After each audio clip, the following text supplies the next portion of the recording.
You are listening to A Scary State, and this week we're talking about Colorado. So, Lauren? Yes, Kenzie? Let's get scary. Why does this always happen to us? I don't know. We went to the Avril Lavigne concert last night. We did. And yet again, a shelter in place. So this time we got to see the concert. And we were on a party bus. So sheltering in place meant we got to be warm and dry and not fighting a hailstorm. It was, I didn't even think anything of it. I was like, oh yeah, it's raining. We're just going to chill out here and drink more. Yeah. Went on the rain a couple times. Just to feel alive. Just to feel alive. Lightning was a little scary. A little bit, but it wasn't too bad. Nope. But then, yeah, got to see Simple Plan, got to see Avril Lavigne. My Shorter phone sets, died. but it was okay. Your phone died. So I really had to live in the moment. Darn. Lauren wasn't taking any videos. I was like, Because wow, I live in the moment. she doesn't want to remember any of this. It's fine. I remembered it in my brain. It's okay. And I know other people were taking videos, so I was like, I'll get it from them. You moocher. I live in the moment. You But yeah, it was like one of those things where the weather was fine. have and glitter it on your was lip. fine. I'm sure I do. I have glitter all over. We will be finding glitter on us forever. Uh-huh. You have a nice one on your eyebrow. Yes. All the side of your face. Yeah. When I hugged Ben, he got some in his ear. So it's all over. Glitter for everyone. Glitter for All everyone. my rhinestone things fell off. I took them off of myself. They fell off. I don't know where they went. Roy's covered in glitter. Yes.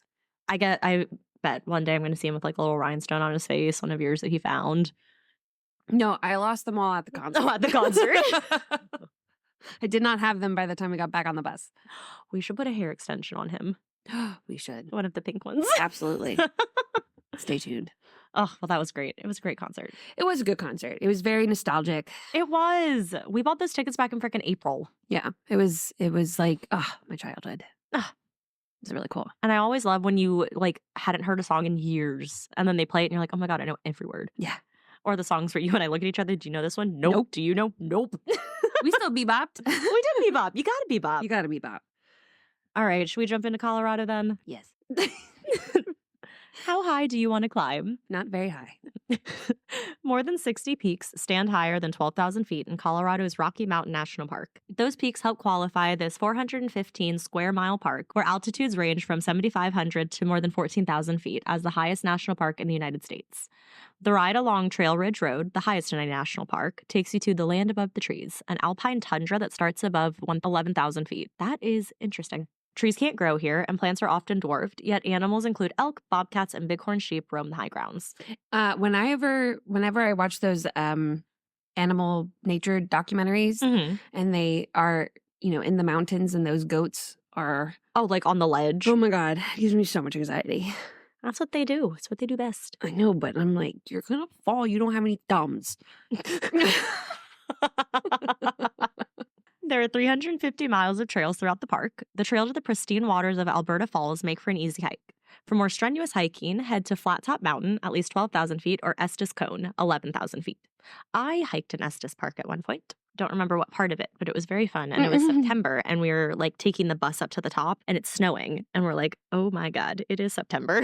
And you're on a mountain. We were on a mountain. It was very fun. Hunters tracked bison and now extinct mammoths and mastodons through what is now Colorado 15,000 years ago. Were mastodons? What were those? Were those the big woolly mammoths? No, I think the mammoths were the woolly mammoths. No, but there was one that was like bigger. I think mastodons. Oh, look, difference between mammoths and mastodon. Okay, so it was like a woolly mammoth-esque thing. The first long-term settlements appeared in the southwest part of the state thousands of years ago. Their ancestors built the ruins at Mesa Verde National Park. Many other Native American cultures later lived in this area, including the Ute, Cheyenne, and Arapaho tribes. What? Oh, how do you say that? Arapaho.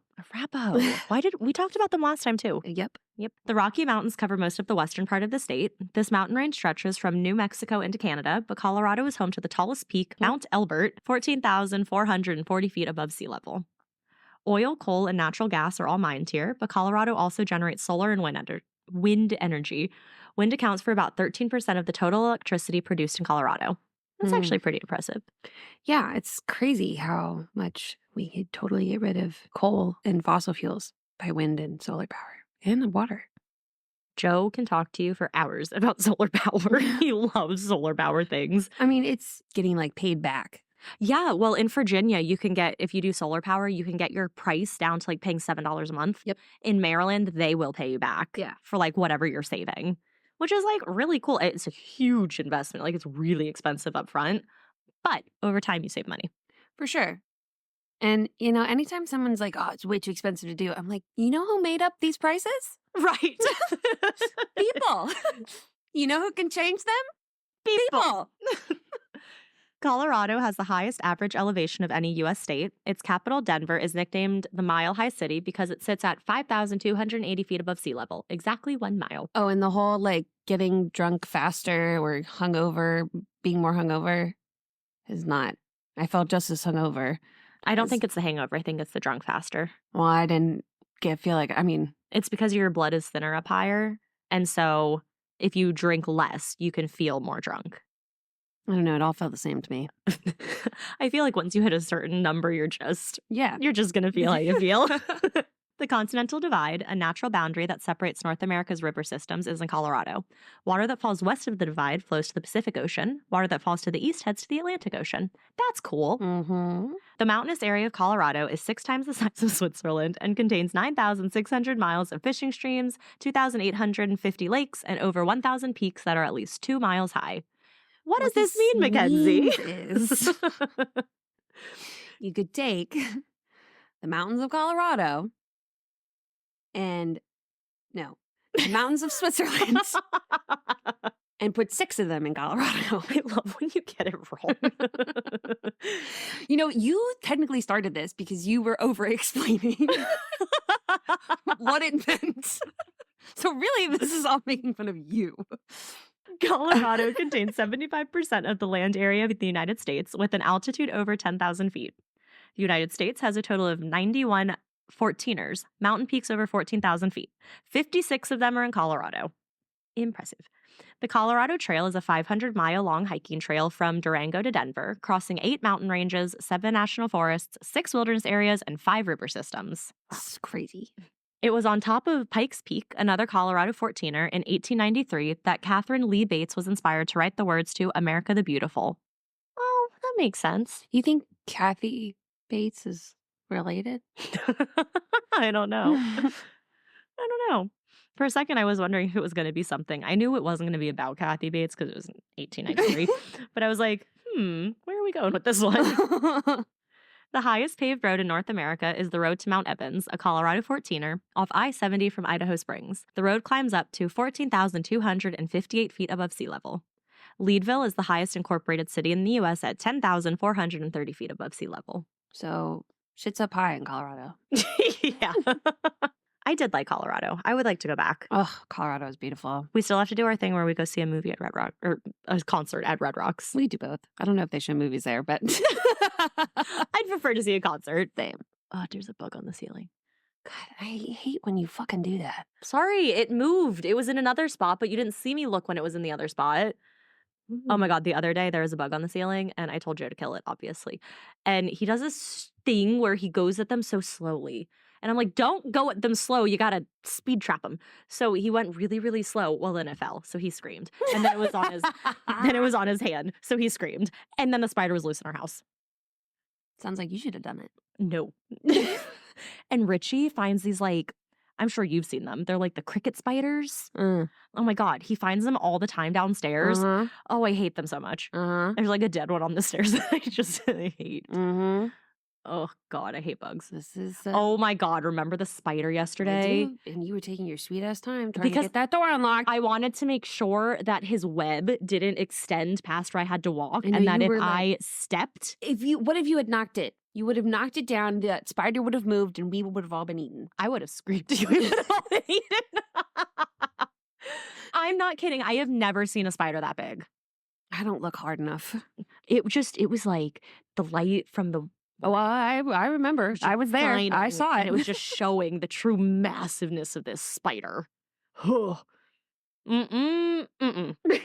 No. That's gross. All right, Mackenzie, what do you have for us? I'm going to call it Cheesman Park. Okay. I might be wrong. It's definitely not Chessman because there's 2 E's and not 2 S's. I like Cheesman. We can go with that. Cheesman Park. Probably Cheesman, but Cheesman Park. Cheesman Park. Yeah. It is located in central Denver, southeast of downtown. It is framed on 3 sides by private residences with Humboldt Street on the west, 13th Avenue on the north side, Ray Street and Denver Botanical Gardens on the east end, and 8th Avenue along the south. Wow. The 80 acres of parkland are planted with 1,880 trees from 57 different species. Long before this area of Denver was a neighborhood park, it served a very different purpose. A final resting place for the dead. Okay. Prospect Hill Cemetery was opened in 1858, and the first burial occurred in 1859. Several large plots were designated on the crest of the hill for the exclusive use of the city's wealthy and most influential citizens. The outermost edge of the cemetery was reserved for criminals and vagrants, while the middle class was to be interred somewhere in between. Many claim that the first man buried in the cemetery was hanged for murder, but in reality, the first man buried in the cemetery was Abraham K., who died after being suddenly stricken with a lung infection. Oh. Supposedly, the second man buried in the cemetery was a Hungarian immigrant named John Stoeffel. It was said that Stoeffel came to Denver to settle a dispute with his brother-in-law. However, the dispute was not settled well. No. and Stoeffel shot his brother-in-law on April 7th, 1859. Oh. Both men were allegedly gold prospectors, and many believed Stoeffel was there because he wanted his brother-in-law's gold dust. So I don't know what kind of dispute this was. It sounds like robbery. Yeah. Because the nearest official court was in Leavenworth, Kansas, a people's court was assembled. They convicted him of murder, and Stoeffel was hanged from a tree on April 9th, 1859. They got that done quick. They sure did. Despite Denver being a very small city at the time, consisting of only 150 buildings, more than 1,000 spectators attended this Stoeffel hanging. Afterward, his body and his brother's were dumped into the same grave at the edge of the cemetery. Ooh. It's like when your parents are like, you two are fighting, you have to wear the fighting shirt, and you have to be in a shirt together. For the rest of your life. As the outer edges of the cemetery began to fill with outlaws and vagrants, Denver citizens began to call the cemetery the Old Boneyard, or Boot Hill. Ew. In 1872, the U.S. government determined that the property upon which the cemetery sat was actually federal land, having been deeded to the government in 1860. I don't think it was 1860, but anyway, it was with a treaty with the Arapaho, deeded, meaning taken from. Mm-hmm. The government then offered the land to the city of Denver, who purchased it for $200. Although today it is still mostly remembered as Mount Prospect Cemetery, in 1873, the cemetery's name was changed to the Denver City Cemetery. That's boring. Mm-hmm. As time went on, different areas of the cemetery were designated for different religions, ethnic groups, and fraternal organizations such as Oddfellows, Society of Masons, Roman Catholics, Jewish, the Grand Army of the Republic, and a segregated section at the south end for the Chinese community in Denver. Some sections were well maintained by family descendants or their organizations, but others were terribly neglected. In 1881, a hospital for smallpox patients was established just south of the Jewish end of the cemetery. Mm-hmm. The hospital, more often referred to as a pest house, was where smallpox victims were quarantined. Some had contagious diseases, and some were merely sick, elderly, or handicapped. Most patients were left at the pest house to die. Behind the building was the Potterfield section of the graveyard where most of the dead were buried in mass graves. By the late 1880s, the cemetery was rarely used and in great despair, becoming an eyesore in what would become one of the most exclusive parts of a quickly growing city. Real estate developers soon began to lobby for a park to be in its place rather than an unused cemetery. Before long, Colorado Senator Henry Moore Teller persuaded the U.S. Congress to allow the old graveyard to be converted to a park. On January 25th, 1890, Congress authorized the city to vacate Mount Prospect Cemetery, and in recognition, Teller renamed the area Congress Park. So part of it is called Congress Park, part of it is called Cheesman Park. All the same park. All the same one. Yeah.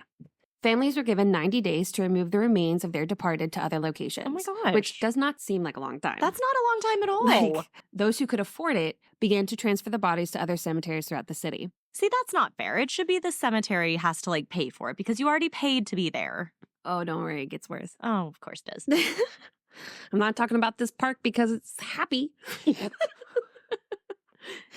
Jolly things did not happen We're here. talking about it because it's scary. Scary.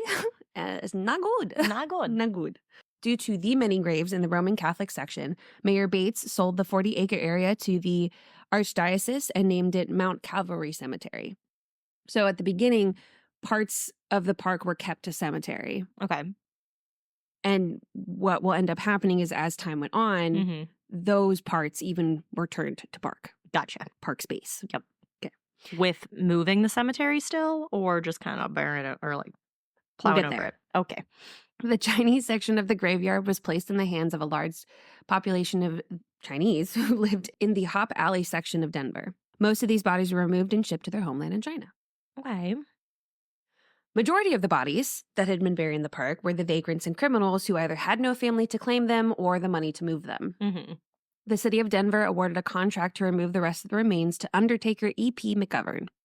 That is a terrible title.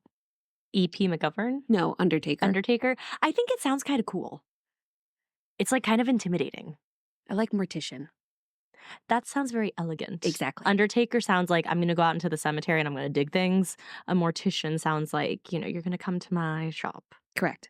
There is a WWE guy called The Undertaker. And he, if I'm thinking of the right guy, has very stringy hair and greasy stringy hair.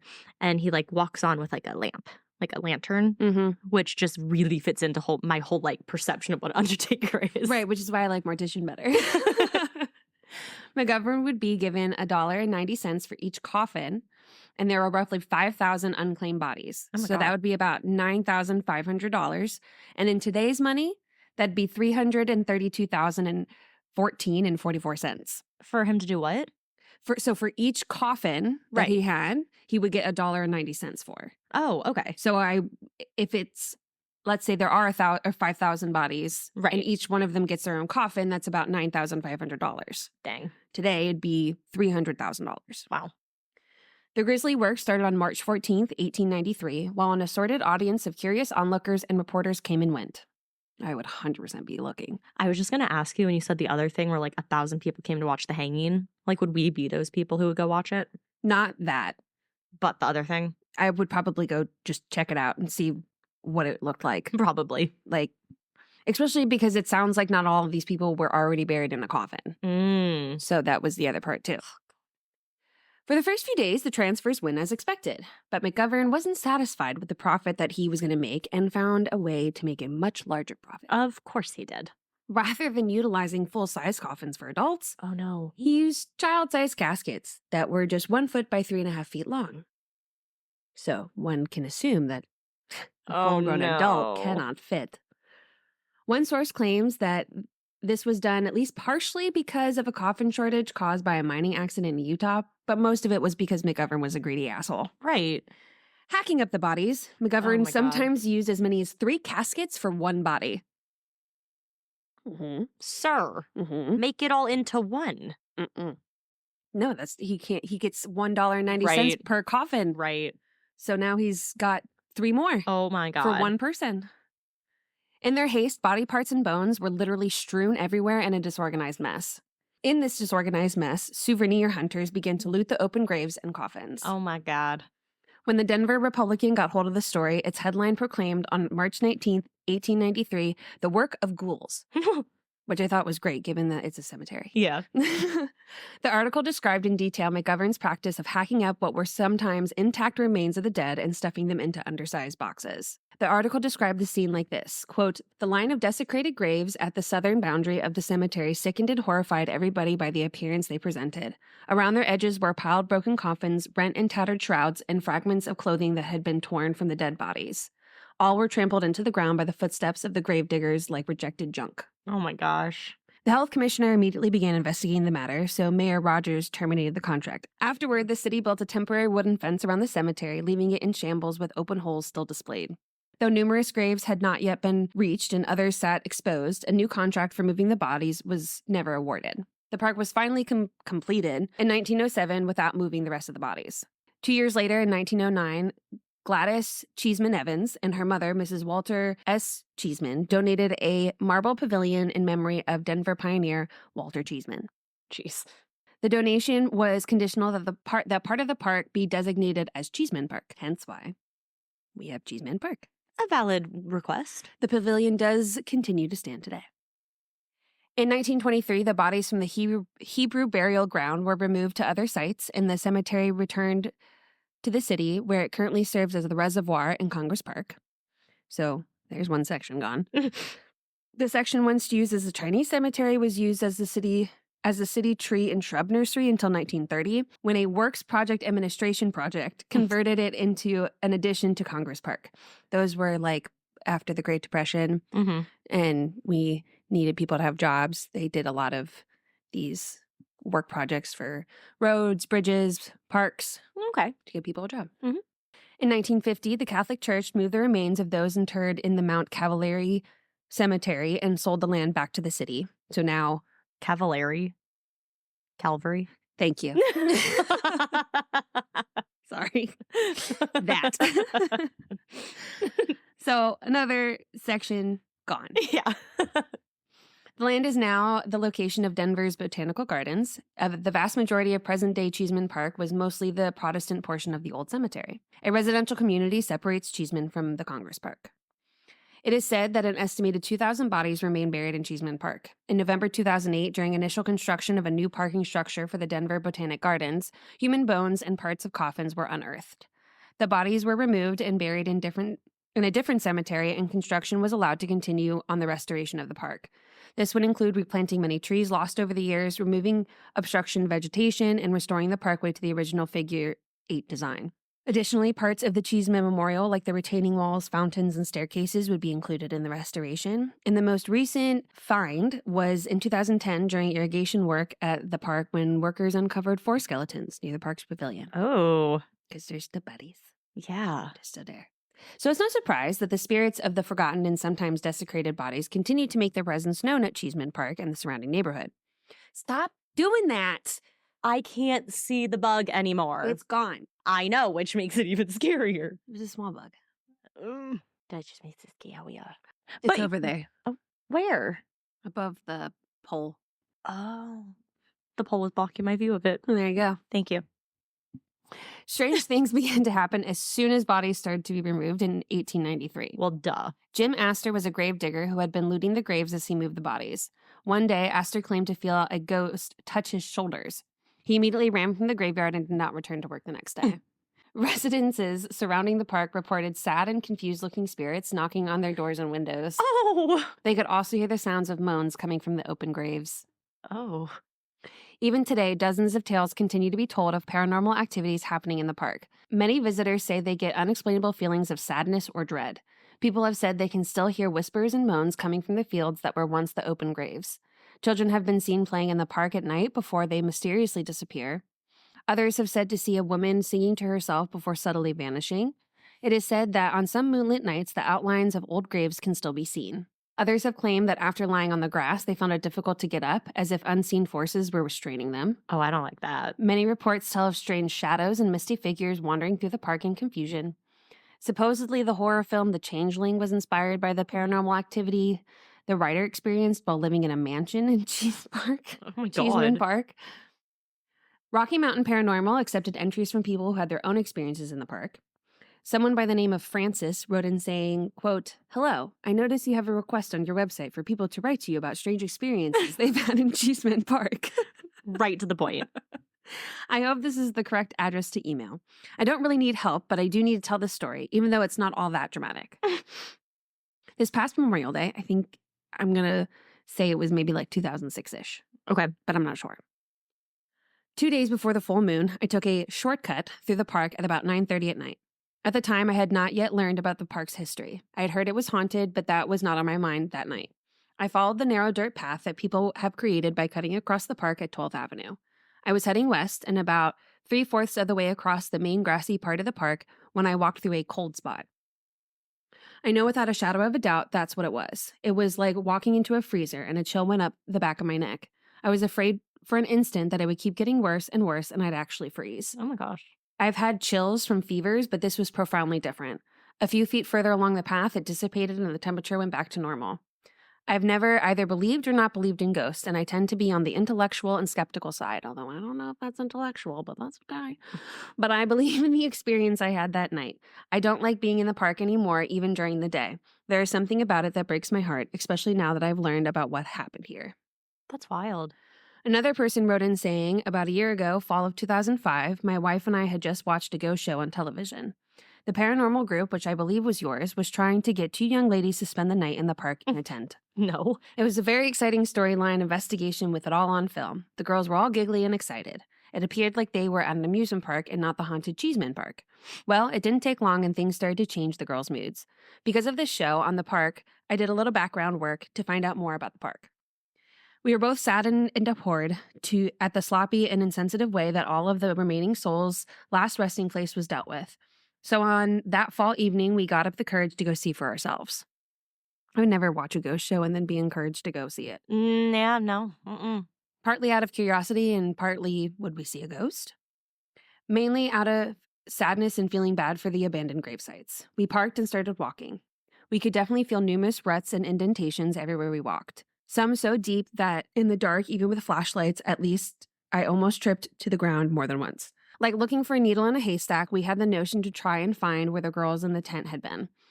With only the notion of them being by a couple of pine trees, they're all over the park, by the way, we just kept looking. I saw one area that I thought looked like it might be it, and we went towards it. I walked into a wall of coldness. Ooh. It was about 50 degrees that night, but this was at least 20 to 25 degree drop, and we could see our breath. Ooh. We became a little freaked out and walked away from that area. A short time later, after walking around the old mausoleum area, my wife said she needed to go back to the car to get something. I wanted to go with her, but she insisted she'd be okay. Brave, brave woman. Yeah, I'd be like, yeah, you're coming with me. Yeah. It can stay in the car. Because once I go back, I'm not coming out again.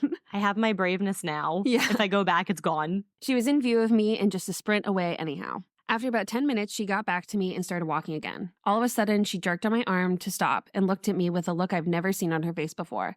What's wrong? I asked her. Did you see that? She said. No, see what? I replied. Something was walking next to me, and as I was walking back from the car, something or someone was walking up behind me. I could hear the footsteps crinkling in the freshly fallen leaves. That's it. It's time to go, I thought, and we did. We have since been back during the day, but haven't had the will to go back at night. We just really would like to see the city at least put up a memorial for all those abandoned graves. It's the least they could do. Thanks, MK. Okay. Another resident submitted, quote, I have lived on the east side of the park for more than 5 years and frequent the park often, always with my beloved female dog. I'm part of the resident dog lover group that has, for years, frequented the park despite the harassment from overly aggressive animal control officers. Oh my God. Always enjoying the company of fellow dog owners and the socialization opportunities for the pets. I have often walked across the park at dusk and in fact been in the park with others after dark during the winter months. While I can attest to never seeing or hearing anything unusual, the cold spot near the trodden path that runs near 12th Avenue east to west in the central part of the park is well known to me. That is so weird. It is thought that there is an area of thermal inversion in that spot, and on cold days it becomes even more difficult to stay warm. I have to think the area is well circumscribed and not extensive across the park, but it has always been a strange and predictable phenomenon. That said, I have never had any unusual encounters despite being quite aware and cautious at dark for muggers who might be frequenting the area. Perhaps the spirits share my love for dogs and dog lovers. I enjoyed your historical summary, which is the most extensive discussion I have heard of what transpired with the park's creation. May the souls of those who may have been left rest in peace. So, Magpie Paranormal offers 2-hour walking tours focusing specifically on Cheesman Park's haunted history on weekends leading up to Halloween. Ooh. The Denver Botanic Gardens also has a Ghosts in the Garden tour that takes visitors around the grounds and inside some of the buildings that are known for being haunted. And there are several other companies throughout the city that offer ghosts that also include Cheesman Park and surrounding areas like Denver Free Walking Tours, the Denver Architecture Foundation, and others. In conclusion, aside from its haunted history and ghost stories, Cheesman Park is considered a gathering spot among the gay community in Denver. Oh. Notable LGBTQIA+ related events that take place at the park include monthly transgender picnics, the annual Pride Fest parade, which typically takes place during June and travels from Cheesman Park to the Civic Center near downtown. In September, the AIDS Walk Colorado takes place in and around the park annually. All this to say, if you do decide to visit the park, just make sure you watch your step because you may stumble upon old unearthed remains. I would go here. During the day, Yeah. it looks very pretty. I think I would go here during the day. And I think I would also want to do one of the like ghost night walking tours. I like the idea of the botanical gardens or the Yeah. botanic gardens. I don't know if there's a difference between botanic and botanical, but No idea. I've always wanted to go to one of those. We should go. Yeah. Not the ghost tour, just the gardens. Just to go. When we go to Colorado to see our show at Red Rocks, Yes. we'll go to the botanical gardens. Yeah. And then we might do a ghost tour. They're not scary. They're just walking tours and you go up to like a haunted location. We did one in South Carolina together. Mm-hmm. That wasn't scary. Mm. You weren't in my head. I was. It'll be fun. I was just staring out the windows. I'm like, do Waiting for it. Just something. fucking do it. Just see a hand pop up. I didn't go in the cemetery. We weren't allowed to go in the cemetery. Yes, you were. Did I go in? Probably. We weren't able to walk around the cemetery. There's definitely people in there. There were people in there. It wasn't our group. We stood on the outside of it. They didn't let us go in. I remember. I just really wanted to sit down. It was a lot of walking, My feet hurt. but it was still very fun. It was fun. But yeah, I would go here. Yeah, I'd go here. I'd go here during the daytime. Like you always throw that caveat in. Yeah, I'd go here during the daytime. It seems like a very pretty park. Yeah. And I want to go to the botanical gardens to see all the pretty plants and flowers and then go home. All right, we can do that. We'll make that work. Unless we bring a dog with us, because clearly it seems like people who bring their dogs are left alone. Except that one person who says that they've always felt that one cold spot. No, I think he was saying more so that it is a known cold spot that like they've experienced, but I think they might be associating it with like scientific whatever. But the fact that it's like all these other people have experienced it in the same place throughout the park is like the common theme. Wild. So That's so cool. right? Like, that's really cool. Yeah. So, but he's or she is open to the idea of spirits, just hasn't seen one themselves. Okay. Yeah. I can get behind that view. Yeah. At least that's what I gathered based on their post. That sounds good. Exactly. So, sounds lovely Sounds lovely. in the daytime. The only time you've ever said that about a place you've covered. Sounds lovely. I'd love to go during the daytime. Yeah, because now it's a park and not a cemetery. Yeah. I wouldn't want to go if it was a cemetery. I feel like that would just be weird. But now that it's a park, it makes it so much better. Yeah, definitely sounds like a place to check out. Yeah. What spooky tea you pouring, Lauren? I'm telling you, it throws me off when you go second because it's not a smooth transition. Because I'm like, what am I supposed to say? It's your turn. And I remember I'm supposed to have a catch line. No matter how many weeks we do this. Catchphrase. Catch line? Catchphrase. Catchphrase. Catchphrase, yeah. Not catch line. Phrase. Line on a page. Just start. Okay. Okay, so kind of like what you mentioned, we know that Colorado was one of the stops for the gold rush. Yeah. Mm-hmm. People would arrive in hopes of finding the gold and making their dreams come true. So this is the time that our story takes place, and we begin at the Los Pinos. Pinos. Oh, God damn it. I was so confident. You really were. And we begin at the Los Pinos Agency in the territory of Colorado. So it's still- Agency? Yeah. Agency of what? just like an agency, like a building. Oh. That's just what it's called. Okay. So it was in the territory of Colorado because at the time we were still a territory because Colorado became a state in 1876. And this happened before that. So Los Pinos was originally known as the Conejos Agency. It was established in 1860 as a way to administer the Tabawatch Band of the Ute. The Ute are the oldest residents of Colorado. So the Ute Reservations was then created a few years later in 1868, and the agency was moved to the site on the Los Pinos Creek, which is where they assumed that name. So it's some sort of agency for the reservation? Yeah, Okay. more or less. Okay. So in 1872, a man named Charles Adam was appointed as the Indian agent. Oh my God, all of our shit was happening at the same time. I know. My cemetery was getting non-cemeteried. So yeah, we've talked about Indian agents before in Idaho when I talked about the Mormon guy. Mhm. He was one of the Indian agents who would be like, he would be talking on part of the government to talk to the Native Americans. Is it like a ambassador, but More or or less. I think that's a good way to think about it. Okay. At least that's how I've understood it. Okay. So here at this post, anything noteworthy or normal would be sent to the higher-ups, those in DC. Those notes were usually about mundane things like schools, acquisitions, road building plans, instances of people trespassing on the reservation, things like that. These reports were usually submitted on a monthly basis, so these notes would get sent to DC once a month. And I'm sure they did so much about it. No, it was just to let them know about what was going on. So it was just to keep them in the loop of what was going on. It wasn't like complaints. No. It was just telling him mundane things, like here's how the schools are doing, here's how this is doing, just like a little monthly update of what's going on. Oh, okay. Yep.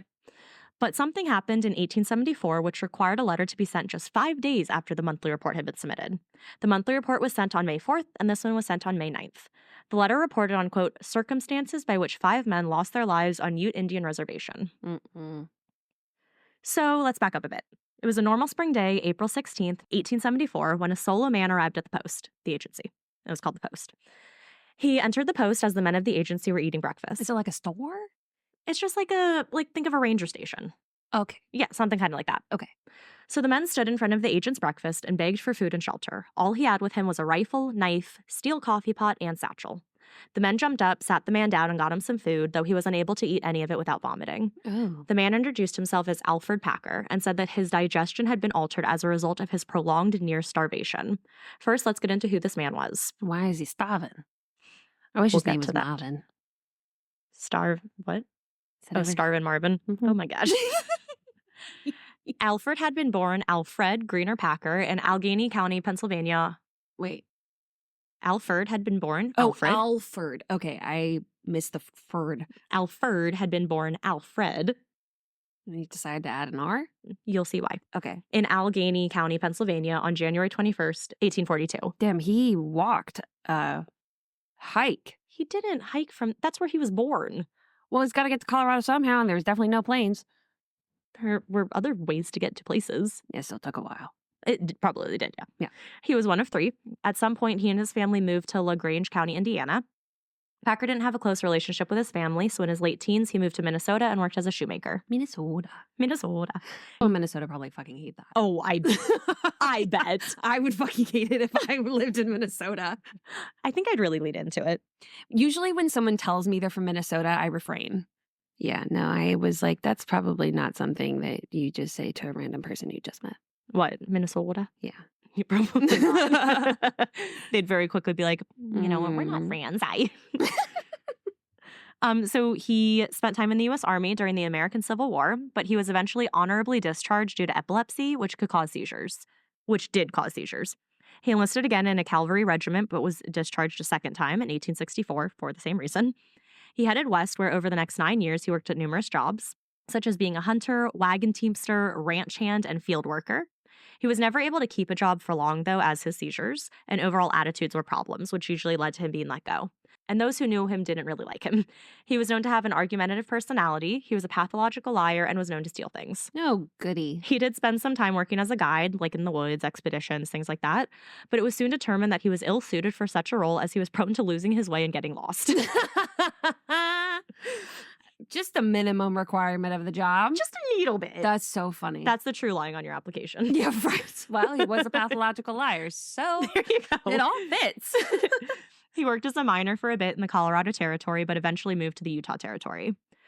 So what the hell happened with him going into this agency? Mhm. Why did this man all alone show up at the agency talking about near starvation? It was the winter of 1873, and Alferd Packer was one of the men who was enticed by the stories of gold fields and the possibilities that Colorado had to offer with the gold rush. So the name Alferd came from a dyslexic tattoo artist misspelling his name as Alferd instead of Alfred Oh my God. on a tattoo on his arm. That is fucking fantastic. That's the part where I was like, this is for Mackenzie. That is so beautiful.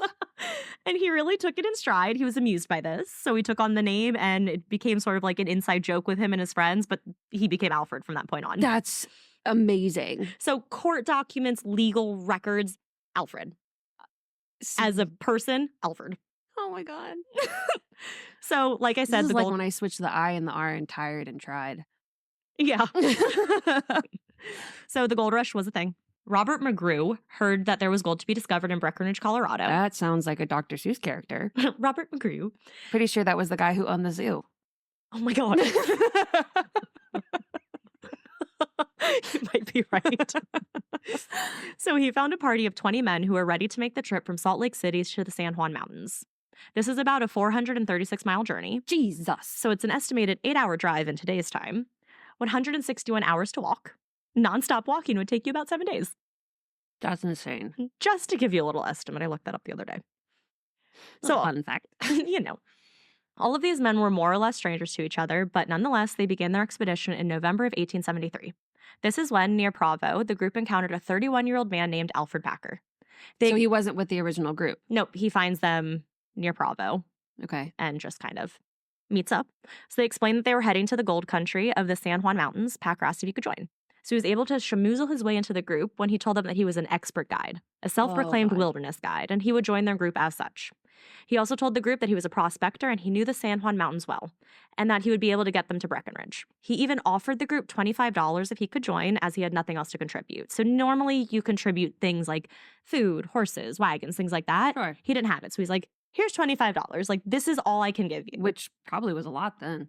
Yeah, and the group needed a guide, so they readily accepted his help. But the group quickly started to realize that Packer may have maybe fabricated his experience with the mountains, or maybe even his qualifications altogether, as on more than one occasion, he got the group turned around and lost. I'm surprised he actually had $25 to give them. Why? He just seems like a liar. It doesn't seem like, it seems like it'd be more accurate of a promise. Oh, I'll pay you $25. Oh, yeah, instead of actually having the money. Yeah. It was also during the expedition that lies of his started to come out. At the beginning of the journey, he had told the men that he didn't have a rifle with him, but he did have a Colt revolver. So first, little teeny lie, but still a lie. I don't know my guns. I've just thought a rifle was long. How can you miss it? But he was pretty much saying, I don't have a gun. Oh, I have a revolver. Oh, okay. I thought it was he had the revolver, but really had a rifle. No, he has the revolver, but he told him I don't have a gun. And I was like, how do you miss that? No. Okay. He also started to get greedy with the rations, was lazy, and was obstinate. What does that mean? Kind of like, I looked it up and then I forgot what it means. That's a nice word right there. Being very, true to what you believe, not taking anyone else's opinions or actions into consideration. So, Stubborn. Hard-headed. Got it. Stubborn, hard-headed. He argued with members, most often with a man named Frank Miller. He was also oddly obsessed with how much each member of the party had brought with them on the journey, how much money they had with them, and his epileptic seizures were very strenuous on the group. A rumor also started to spread through the group that Packer had spent some time in jail in Salt Lake City on the charge of having murdered a hunting partner. Sometime? Yeah. I'm when people say that, I'm like, sometime for a murder. Why are you here? Well, back then, murders didn't carry a very big That's true. sentence. We had that whole thing with the highway wobbly. Right, exactly. The wobbly. But they continued on. Though with Packer leading the group, they weren't making the progress they thought they would to get to Breckenridge. It was taking far longer than any of the members had originally planned. And that is when winter hit, proving to be a major obstacle for the group, crippling both wagons and horses and slowing the group down exponentially. Did they think they would get there before winter? No, but I think that they thought they would be much further. So I don't know what they thought, but they just thought they knew they were going to hit in winter because they were traveling in November. But I think they thought they would have been further so they could handle the winter more than being farther back and having to handle the winter. Yeah. I'm just also thinking to myself, he wasn't around when this group originally formed, but you had to have some plan, an idea of where you were going, right? Who, him? No, the group. Yeah, they're going to Breckenridge. Right. But he came along later, right? In Provo, so kind of at the beginning of their journey. And so I'm just thinking to myself that with him leading it and there's no plan A of here's our map, this is the route we're going to take. Oh, look, here's this guy we randomly meet early on our journey. We'll have him lead, but leading us in the wrong direction. And it's but did you have no plan before he came? Oh, I have no idea. That's what I'm wondering. Yeah, no idea. I think they just were ready to trust him because he's oh, I'm a guide. So even if he had a different route, they're oh, he's a guide. He knows these mountains. We're going to follow him. This is why no one trusts anybody these days. Right. Because too many people lied. Right. So at one point on the Spanish Trail, snow had covered so much of the path that they had to rely solely on a compass. This would be when Packer's experience would be invaluable. But if anything, it just showed Packer's inexperience, and the group became lost yet again. Oof. So things were not good. The group quickly ran out of food and were reduced to having to eat the horse feed to survive. So not the horses, the feed that they were giving the horses. Yeah, but we're one step away. They were starting to near a point where they were considering eating the horses too. Better than each other. I know. Seriously. By late January 1874, they had made their way to Monroe's, Colorado, which is middle left of the state.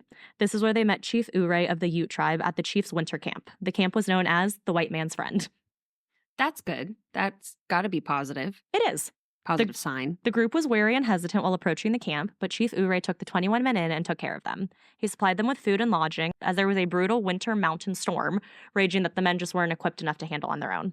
Chief Ouray and the men talked, and the chief learned of their plans to continue on. But Chief Ouray recommended that they postpone their expedition and wait until spring. He told the men that they would experience dangerous winter weather on the mountains. He told them, quote, "No Ute would attempt such a journey because they would risk almost certain death." And I bet they didn't listen. He told the men that they were welcome to stay with the chief and his tribe until spring came around. He even promised to share all that he and his people had with them if they stayed. 10 men heeded his warning and stayed with Chief Ouray to wait for the spring to continue their journey to Breckenridge. So 10 men were like, sounds great. Smart. But 11 men, Packer included, didn't listen to Chief Ouray's clear and urgent warnings. Packer and the men wanted to reach Los Pinos Agency, which was the closest outpost to the camp, and proceed from there on to Breckenridge. So they were going to stop at the agency, kind of regather supplies, all of that, and then continue on to Breckenridge. So now it's like 10 plus Packard. Yeah. Okay. So 11 total. Okay. They were worried that if they waited, another group would make it to the mines in Breckenridge and take all that was there before they would. So the 10 men who stayed behind were kind of like, that's fine. Like, I don't want to risk the winter if you're telling me not to. And these other 11 men, because it's the gold rush. So they Right. want to get there before anyone else gets there. Yeah, but no one else is going to get there if this winter is bad. Which is why they're like, we'll get there faster. We'll be the first ones there. Ah, okay. Chief Ouray provided the men with food for the journey and safe directions for how to bypass the mountains, because he's like, you do not want to take the mountains. Yeah. So on February 1st, Packer and the other men headed out. 5 of the men decided to take the safer and recommended So right route. now it's February. Yes. They left in November. Yeah.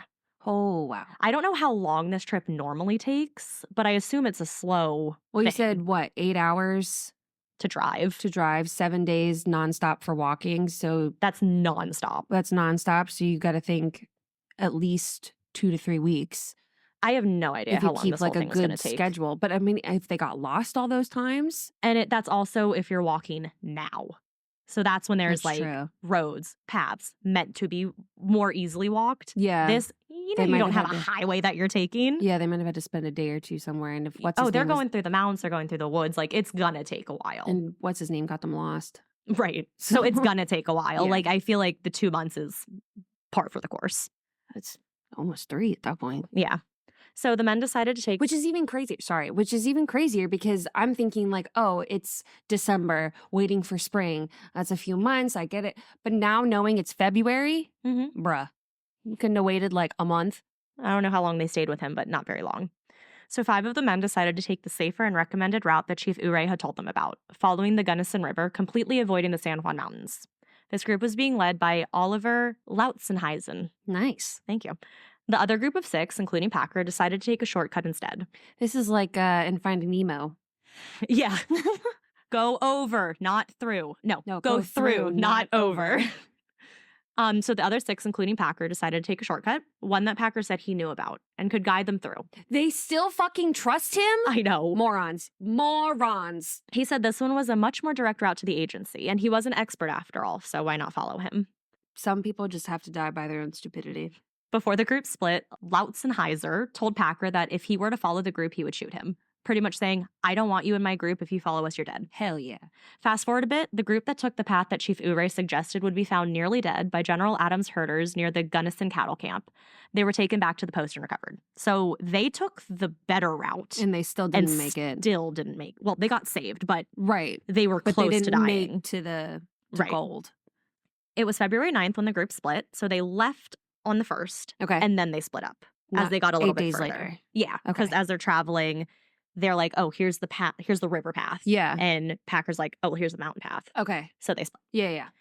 When Packer and his group looked ahead 75 miles, where they would arrive at the Los Pinos agency within about a 2-week span or so. So they knew from where they were splitting 75 miles to get through the mountains, they're at the agency. It's going to take them about 2 weeks. They got this. So right now, is everyone's goal just to get to the agency?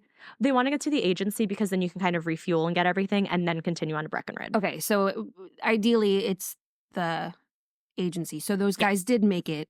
They made it, Barely. but barely.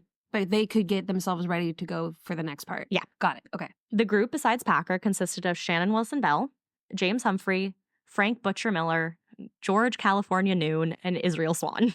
He sounds very much like 1870 names. Oh, yeah. Shortly after leaving Uray's camp, the 6 men made their way towards Breckenridge. At some point during their journey, Packer became snowblind, causing him to lag far behind the group. What does that mean? Snowblind is if there's a lot of white Mm-hmm. and a lot of snow, you essentially get blinded by it. And it's just, you kind of like lose your direction, lose your way, kind of lose all of your everything. So he knew it, the group knew it, he was becoming more of a burden than a help. One of the men of the group, Frank Miller, was the one who ultimately decided that they needed to keep moving. So he gave Packer a rifle to defend himself, and the group continued on without him. That moment is what forced Packer to survive on his own. He had to find his own way out of the mountains with the little ammunitions that he had left and virtually no supplies. Packer had a tough go, but was able to make it out of the mountains, having survived on roots and rosebud the entire time. He had been... You had a gun. Yeah, but it's the winter, so there's not really any game to hunt. That's true.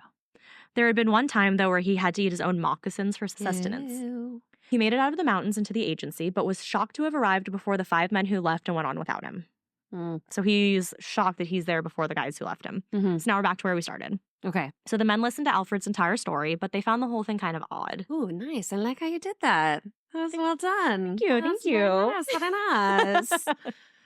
If he had really been lost in the wilderness for over 2 months, as he said he had, he should be looking way more malnourished than he was looking. So when they split, it was 2 months later by the time he got to the... Yeah, they split in February and he's arriving in April. Mm-hmm. Oh, shit. Mm-hmm. Yeah, that is crazy that those guys didn't make it. Right.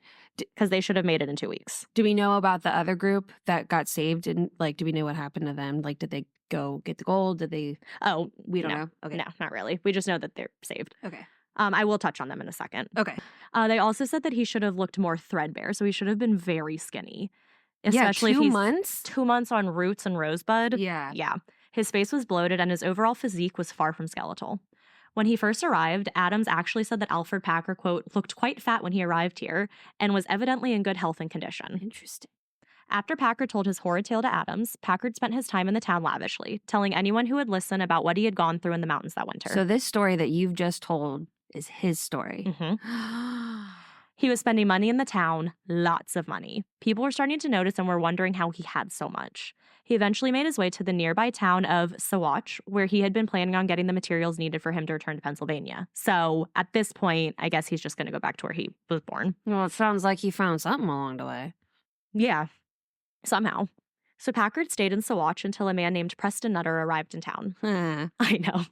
Nutter had been one of the members of the original party who had stayed with Chief Uray during the winter. Oh. Nutter and Packer bumped into each other at a saloon. So keep in mind, no one in the group liked Packer. So when Nutter saw him in the saloon, he wasn't too happy about it. Yeah. He asked Packer where the rest of the group was, and Packer told him that he got his feet wet and frozen not long after they had left the chief's camp. The group he was with planned to stay together, so he stayed behind and set up camp while the others continued to look for food. So he was going to set up their camp because his feet were frozen. He couldn't do so much. there's no new story. Mm-hmm. So he started a fire to keep warm while he waited. But as he was waiting, a winter storm rolled in. He said that he had been left with a rifle to use while he waited just in case. They had given him a rifle so they could go on a hunt. After waiting for a long while, Packer presumed that the rest of the group had abandoned him, and he was the injured one. He thought that they just put him here and they went ahead. He was on his own now, and he knew that he had to make his own way through the forest and mountains. Well, Nutter thought the story was odd as well. Mm-hmm. Why would 5 men abandon their guide in the middle of a snowbound mountain, someone who they needed to get out, in their mind? Question. The guy, so you said this guy stayed until With the the spring. chief. Mm-hmm. So does he know the group split up Mm-mm. at some point? So he's thinking like all 10. I don't know what he's thinking. Okay. I don't know if he knew. Maybe they talked about it before they split up, that like these men were going to go this route and he was going to go this route. Okay. I'm not 100% sure, but he just knows that they're missing 5 men. Okay. Yeah. Well, I mean, if those other guys made it, there might have been communication. It could have been, to Yeah. be like, oh, these 6 went this way. Yeah. So Nutter was also thinking, why would they leave their guide? Meaning that if they left, it's almost certain death for them because they don't have their guide with them. Right. Nutter also thought it was weird that the group only had 2 rifles. Why would they leave one with Packer and only take one with the group of them who were heading out to hunt? Additionally, Nutter noticed that Packer had in his possession a skinning knife that had belonged to one of the men in his group. Nutter asked about this, and Packer said that the man who it belonged to had stuck it in a tree and left it and walked away, so he just grabbed it. These lies aren't even good anymore. All of this sounded odd to Nutter, and he noted that. Finally, the group of men who left Ouré's early but took the path by the Gunnison River finally arrived at the agency. They had been saved. Okay. Adams Packard makes it before them. Yes. Oh, okay. Yep. Well, this is going to get messy. Adams at the agency informed the men about Packer and what he had faced, desertion by the other men. Well, the Gunnison men knew that the 5 men who had left with Packer would never do such a thing. Mm-hmm. He knew that they would never leave a man for dead. Even if he was pissing them off. Right. Okay. He just knew these 5 men were, they're not going to leave a guy to die. Okay, interesting. They told Adams that Packard wasn't to be trusted and how they were already suspicious of the story that Packer had told Adams, who then relayed to them. Yeah. They told Adams that he needed to get a group together to head to Saguache at once to pick up Packer for questioning because his story just wasn't adding up. So, question. I'm trying to figure out which parts of this are true and which parts are made up by Packard. So, is everything before that true? I believe so. Okay. Yeah. I believe up to the split, everything's pretty true because you have 20 plus men to corroborate it. Okay. That's what I was thinking. Yeah. But the men did tell Adams that this pickup needed to be under the guise of recruiting him for a search party for the missing men. Otherwise, Packer would get hostile and maybe even run. Sure. The officer arrived, and though Packer didn't want to go back to the agency, he reluctantly agreed, got on the new horse he had just purchased, and followed the officer back to Los Pinos. Mm-hmm. Packer arrived back in Los Pinos, and waiting for him were Adams and the 5 men he had not seen since February. During the officer's time in Saguache looking for Packer, he learned of Packer's lavish spending over his 6-week stay. Extraordinary spending. He also learned how Packer was in possession of things that had belonged to the missing men. So Lutzenheiser and the other men demanded to know how Packer had so much money when he was penniless at the beginning of their trip. Yeah. Remember, he said, I have $25. This is all I have. Like, here you go. Yeah. And he wanted to know why he had the stuff from the missing men. As they were trying to figure things out, 2 Ute men arrived at the agency holding strips of dried human flesh they had found on a hill near the agency when they were hunting. Packer immediately started begging for mercy before he said, quote, "It would not be the first time that people have been obliged to eat each other when they were hungry." Packer's first official statement was then transcribed as such. He claimed that after they left Ouré's camp, they were positive that they had enough supplies to last them for their 14-day journey. But sooner than they had expected, provisions were exhausted. They had to survive on roots, rosebuds, pine gum, and the occasional rabbit. Packard said that after a few days of no food, the men started to eye each other in a rather unsettling way. He said that a few days later, he left camp to gather some dry firewood for the next few days. When he arrived back to camp, he came upon a grisly sight. He saw Israel Swan slain. He had been struck in the head and had been killed instantly. The other 4 men were standing around Swan's body. The men started to butcher the body, and without much else to do and also starving, Packard joined in. He said that the men found $1,000 on Swan's body, so they divided the money among themselves. And because they were desperately out of food, the men ate the most agreeable parts of Swan, packed some up, and moved on. Packer said this is when he got Swan's rifle. Then, of course, just 2 days later, the now 5 men were out of food again. So Packer, Bell, Humphrey, and Noon decided that Miller would be the next to go. He was the largest of the group, so would provide the most meat. He too was killed with a hatchet blow to the head. Already, I can tell this is bullshit because he's the most hated guy, and you think they're not going to off you first for food? He's the guide. So it doesn't matter if he's hated. He's the guide. Not a good guide, but he's the guide. It's just crazy to me that they're still like, yeah, you could guide us Yeah, after all this shit. You're fine. Like, seriously. So Miller was butchered, eaten, and his share of the money was now divided among the remaining 4 men. So Humphrey This was is like a creepy, like, child song where 5 in the bed and the little one said, well, where? I mean, the monkey's in the bed. Oh, yeah. It's like just going down one by one. Humphreys was sacrificed next, followed by George Noon, leaving the group down to just Bell and Packer. You would think at this point, though, that they would go after each other because clearly they know that once they run out, there's one of them is going to be next. Right. Like, that's crazy.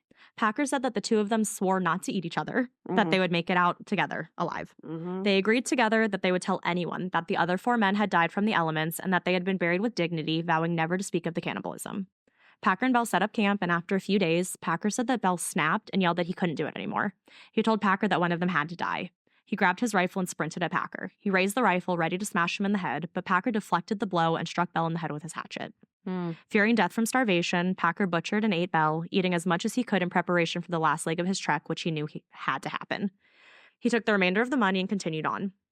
Finally, after one more hill, he spotted the Los Pinos Indian Agency in the distance. He threw the remaining strips of Bell away, thinking an animal would probably eat them. After his story, it was determined that a search party would be assembled to find the men's remains. A group went out to look for the remains, but the whole search turned up unsuccessful. So I wasn't going to add much about this part, but I found a part that I had to add. So as they were heading back to the agency, Packer attempted to murder Herman Lauder, the agency clerk, with a knife. What? He was caught in the act, restrained, and arrested. General Adams had wanted to believe Packer up to this point, but after the unprompted attack, Adams was more convinced than ever that Packer was dangerous. So he was transported to Saguache and jailed by the sheriff. This is the point where Adams sent the letter on May 9th to D.C. To recap, he sent this monthly letter update on May 5th. Mundane, stupid stuff. Yeah. He sent another important one on May 9th. This one said that Mr. Packer, quote, has since shown traces of mental aberration, which is said to be the consequence of eating human flesh. While in detention, Packer retracted the story he told at the agency. In this confession, he said the men became lost during and after a blizzard. Same thing with running low on food, but in this version, he said that the men all agreed that should someone die naturally, they would eat that person as to not die of starvation.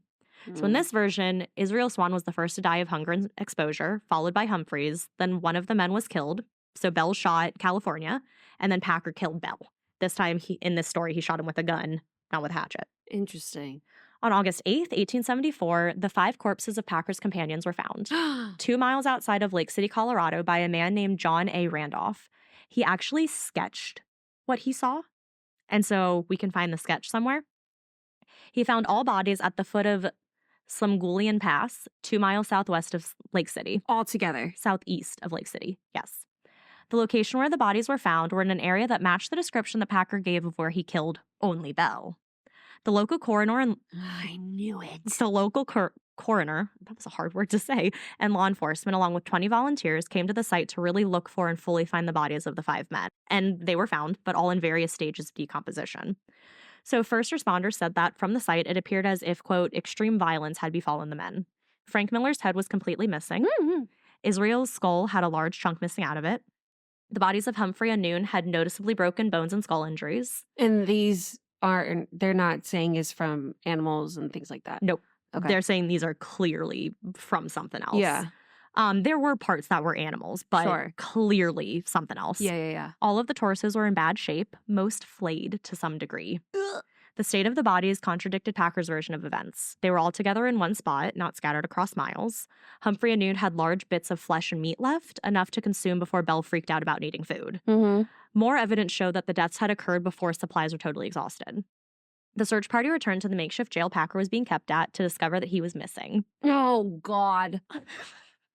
He had escaped from his cell using a penknife as a key that many believe had been passed to him by someone who was supposed to be watching him. Packer's actions started to be questioned and his character was being attacked. Some theories of what happened were that his gross incompetence led to the death of the men, while some other theories were that he planned to lead the men into the wilderness to kill and rob them. The news was grabbing both national and international attention, and it was pretty much agreed by everyone that Packer was responsible for the deaths of the men in his group. His cannibalism wasn't even at the forefront of his charges and issues, as the Donner Party thing had happened during the winter of 1846 to 47, so the dire need to eat in the unforgiving wilderness was understood. So if that is what happened, that they were in the woods stranded, people were like, we can't blame you for eating them because it happened before. Parker was on the run after escaping for more than 9 years before he was found on March 11th, 1883 in Cheyenne, Wyoming. Oh, wow. He had traveled around to Arizona, Montana, Arkansas, and Colorado before winding up in Wyoming. He was found to be using the alias John Swartz. But John Swartz was a real man. He was one of the original members of the Utah group who had opted to stay with Chief Ouray in the winter of 1874. At least pick one of the ones that are dead. Right. Dumbass. While on the run, Packer had been spotted by another man who had stayed with Chief Ouray, John Frenchy Cabazon, at a saloon in Fort Fetterman, Wyoming, where Cabazon had recognized Packer by his laugh. Oh, duh. Which happened to me once. I was out at IHOP in college and I was with some friends and I was laughing. And my friend came up and she was like, I knew you were here. I heard your laugh. So Cabazon reported Packer to the local sheriff and Packer was again apprehended. The local sheriff then contacted General Adams. Packer was taken back to Denver, where he signed another confession March 16th of what had happened, both for the incident and for his fleeing. So for his fleeing, he said he fled out of fear of mob justice being exacted on him upon the populace of Saguache. So then Packer was sent to Lake City instead for detention and prosecution. So fair trial, all that stuff. While in detention, he was asked again about the incident where he changed his story yet again. He said that Bill had killed everyone. Oh my God. Packer said that Bell told him, Packer, to go scout for a way off the mountain, so Packer went. He had been gone for most of the day and returned later in the evening. He told Adams, quote, I found the red-headed man, Bell, who acted crazy in the morning, sitting near the fire, roasting a piece of meat which he had cut off the leg of the German butcher Miller. The latter's body was laying the furthest off from the fire down the stream. His skull was crushed in with the hatchet. The other 3 men were lying near the fire. They were cut in the forehead with the hatchet. Some had 2 or 3 cuts. I came within a rod of the fire when the man saw me. He got up with his hatchet towards me when I shot him sideways through the belly. He fell on his face. The hatchet fell forward. I grabbed it and hit him in the top of the head. He talked about making a shelter, being there for a few days, and was starving. He knew he needed food, so he continued, quote, I went back to the fire, covered the men up, and fetched to the camp the piece of meat that was near the fire. I made a new fire near my camp and cooked the piece of meat and ate it. I tried to get away every day but could not, so I lived off the flesh of these men the bigger part of 60 days. So, of course, Adams asked Packer why he didn't tell them this story 9 years earlier, to which Packer had replied, quote, I was excited. I wanted to say something, and the story as I told it came first to my mind. I was excited? Mm-hmm. Bro. It could have meant something different in the 80s, or 1880s. So the trial for Packer began on March 6, 1886 in Lake City. The prosecution said that the reason that Packer led the men into the mountains with limited supplies and no skills on his own as a guide was for the sole purpose of robbing and killing the men. Of course, Packer pled not guilty. His trial went on for 7 days, including testimonies and examinations. About 4 of the men from the expedition testified against Packer. At his trial, one of the surviving members, Prester Nutter, characterized Packer as a, quote, whining fraud. Cool.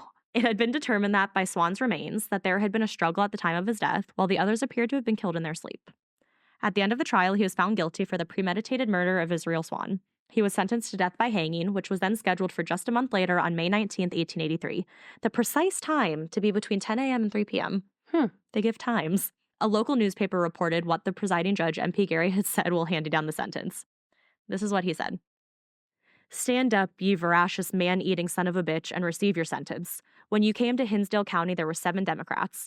But you ate 5 of them, goddamn ya. I sentence you to be hanged by the neck until you're dead, dead, dead, as a warning against reducing the Democratic population of this county. Packer, you Republican cannibal, I would sentence you to hell if the statutes forbid it. That is hilarious. Packer's lawyers were able to save him from the death penalty by finding a statute on the books in 1874, which spared him from being tried for murder on a technicality. His sentence was reversed in October of 1885 by the Colorado Supreme Court based on an ex post facto law. It said that the government could not sentence a man to death for committing a crime if that crime occurred before Colorado officially became a state. What? So the killing happened when Colorado was a territory. That's some bullshit. That's why it's a technicality. That is some bullshit. So he had a second trial. Because now death's off the table, but you're still going to have a trial. Okay. So in this trial, they got a new judge. But again, Packer pled not guilty. They had to get a new judge because they're like, last one doesn't like you because you're Republican. Like, we can't that's not fair. Local hunters and officials made statements during the trial saying that, yes, the winter was really bad, but in the area where Packer was, there was still large game animals. There had even been a deer carcass nearby. So when he said there were no animals, we had to eat roots and stuff, that was a lie. There were animals. Emphasis was also put on the fact that Packer wanted to hike through the mountains in the middle of winter in the first place. In this area, snow depths can exceed more than 6 feet in a single downfall, in addition to blistering wind and freezing temperatures. He had also been given a safer route to take, but he ended up taking the more perilous of the two. Then Packer took the stand in his own defense. Oh, God. While on the stand, he lied multiple times. Yep. Lying about his age, the nature of his military service, the cause of his epilepsy, among many other things. His version of Not events... even, like, shit that has to do... Like, you're already showing you suck. Oh, my God. His version of events was pretty similar to what he had said in his second confession with Bell killing everyone. This trial was quicker than the first, and on June 8th, 1886, he was convicted of 5 counts of voluntary manslaughter and sentenced to 40 years in prison. 8 years for each count, which was the maximum sentence allowed per court. Okay. So, or per count, which is like, you know, when you were like, he served some time in Salt Lake City, you were like, well, it served some time. What does that mean? 8 years. Potentially. Because one murder holds an 8-year sentence. Yeah. So he got charged with 5 of them, so 40 years in prison. Yeah. At this time, this was the longest custodial sentence in U.S. history. After the sentence, Packer, after like being sentenced, Packer requested that he be charged the 40 years, but only for the death of Shannon Bell, who he did claim to kill. That was the last guy he was with the other deaths being beyond his control. What? His request was denied. Yeah. He was sent to Canyon City Penitentiary to serve a sentence. He filed many appeals, but each time they were denied and his sentence was upheld. But after only 18 years, he was paroled on February 8th, 1901. His parole was the last official act of Colorado Governor Charles Thomas before he left office. He paroled Packer but did not pardon him. He also made an agreement where Packer could not profit from his story. After his parole, Packer worked as a guard at the Denver Post for a time and later as a ranch hand. He died on April 23rd, 1907 at the age of 65 in Deer Creek, Jefferson County, Colorado. His cause of death was listed as, quote, dementia, trouble, and worry, though his clinical cause was described as a result of a stroke. Reportedly, his last words were, "I'm not guilty of the charge." There was also a rumor that Packer had become a vegetarian after his release. And around his little town, he was known as a man rich with stories and was well liked by the children. He lived modestly and reportedly was a charitable man. So very different from before. He was buried in the Littleton Cemetery in Littleton, Colorado. So weird fact, his grave was cemented over in 1973 to deter grave robbing and vandalism. But claims had been made by Edward Meyer, the vice president of exhibits and archives for the Ripley's Believe It or Not Museum. That's cool. That they were in possession of his dissected skull. That is what a job. I know. I did not even know that those things were still around. Well, this was in the 70s. Oh. Never mind. So this man said that he had purchased the skull from an anonymous party for $20,000. Damn. There's nothing to prove that this is his skull, other than a statement saying that the seller provided sufficient information about its origin. As of 2008, the skull is reported to be at the Ripley's Museum in San Antonio, Texas. It had been in New Orleans but had to be relocated due to Katrina.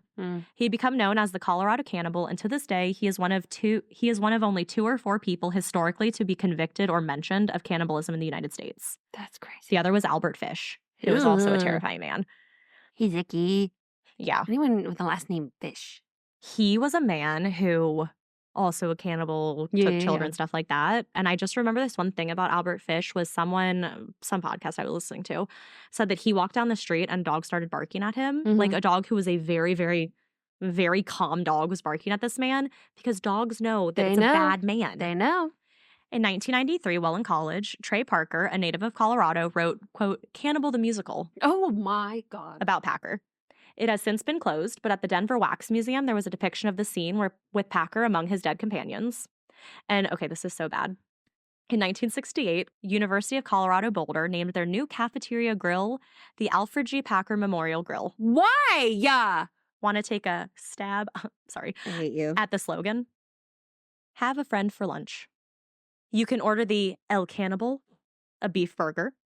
On the wall is a giant map outlining Packard's travels through Colorado. It has since been renamed the Alferd Packer Restaurant and Grill. Details about his story are held in many different departments' collections, one of those being the National Archives Record Group 75, records of the Bureau of Indian Affairs holdings in Washington, D.C. Interesting. And there you have Alferd Packer, the Colorado Cannibal. That was... I know. Yep. Wowza. Uh-huh. Very well done. Thank you. I liked how you came back. That was cool. That was a fun little like. And here's what he said. That's why it was so hard to figure out how to tell this damn story. Like, do you start from the beginning? Yeah, I like it. Thank you. It's a good one. But yeah, wild. Insane. I remember the first time I heard about this story, I had the same reactions as you, where I was like, what? Well, then it just kind of gets to a point where I'm like, not that anyone deserves to die, but it's also like there's so many things that happened that those men could have saved themselves. And I'm like, there was no way that you were going to come out of this successful. No.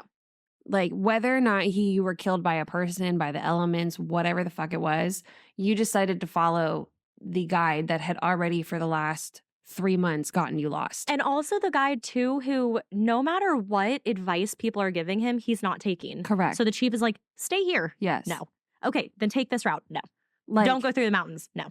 I gotta wonder if he somehow manipulated those 5 men into thinking differently, something, whatever it was. Maybe. I mean, I think they were all just blinded by the whole prospect of the gold.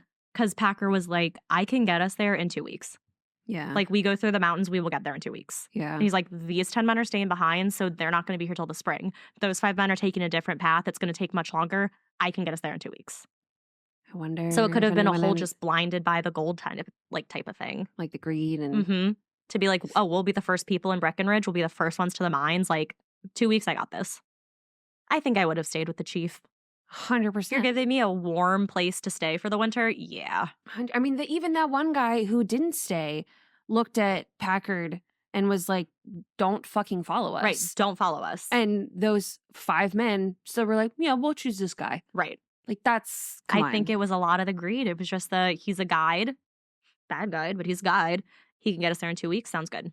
He has knowledge of the San Juan Mountains. Great. Which, again, I go back to, He got you lost. he got you lost. Like, it's not like he just showed up. Like, he, He's proved that he's not a good guy. correct. And you're still like, yeah, you could do it. Yeah.